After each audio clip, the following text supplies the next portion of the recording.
Hello and welcome back to another video on the channel. Alright, so the last couple of days on the tables have been a bit tough for me. Things have just not been going my way at all. I've been running my bolts and nut flushes into quads and royal flushes, getting 1 and 2 outers left, right and centre, and getting stacked by gambling bingo players outflopping me. Now look, I'm not here to complain about bad beats, no one cares about it. We've got Dodson here! Nobody cares. And it's part of the game, especially in PLO. The only reason I mention it is to say that this poor run of cards has left me with a touch of short-term PTSD and affected my game and made me really tentative and gun shy.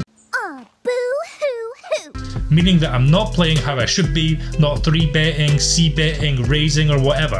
Basically, it's turned me into a passive pussy and maybe I should have taken a step away from the tables. But this hand I'm going to show you here had me believing that I'm cursed or something, and after it I truly felt violated and questioned just quitting this game altogether. I've gotten over it now, but I'm sure you guys won't have seen too many hands like this before. So I'm in the small blind with aces, admittedly not the best aces, and I reckon that perhaps the solvers might flat call with these sometimes. I'm not sure and you can let me know in the comments, but I think facing the wide range of a button open I should 3-bet this. I didn't, and I think that is for the aforementioned reasons, though I don't think it's a great excuse, and this is definitely poor play from myself and a reasonably large mistake. Anyway, the small blind calls and it's off to a flop, and I flop a set of aces here, but as you can see it's a monotone board and flushes, straights and royal flushes are all possible. So I exercise extreme caution here, which I think is the correct play, and I just check. The button fires out a bet of almost full pot, and as I'm not completely dead and hoping the board will pair to bolt me up,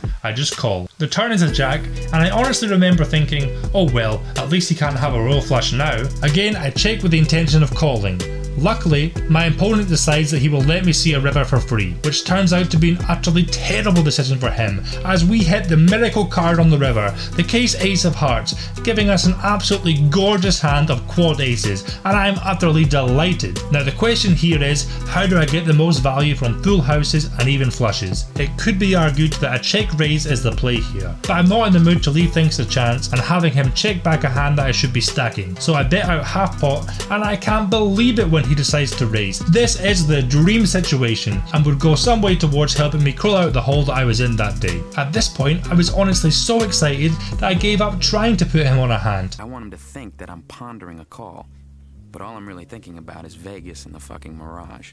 To tell the truth, I honestly hadn't considered the fact that I could lose. I had quad aces. I would have bet everything I had if PokerStars had let me, so I joyfully put the remainder of my stack in the middle and prepared myself to scoop a decent little double up, only for the button player to reveal the only 2 cards in humanity which could have possibly beaten me, with a straight flush of 10-9 Jack Queen King. Okay, I guess that most people watching this are going to say that this is my fault, and if I had 3-bet pre-flop like I was supposed to, then the button would have folded his hand, and that may well be true, but it also might not be. And honestly, I think in this game, with the player being on the button, he would have called a hand as connected as this, even though it has a dangler, and tried to get lucky. The fact of the matter is, we'll never know what would have happened if I had raised, because I didn't. Like I said, this hand put me on Omega Monkey Tilt, and I ended up blasting off a few more stacks after this in a rage. I'd really like to know, and maybe someone could let me know in the comments, what are the chances of this happening? And tell me, am I the unluckiest man alive? Because I sure as hell feel like it. Also, please like and subscribe guys, as it will go a long way to soothing my pain, and I put out new videos every day. See you next time.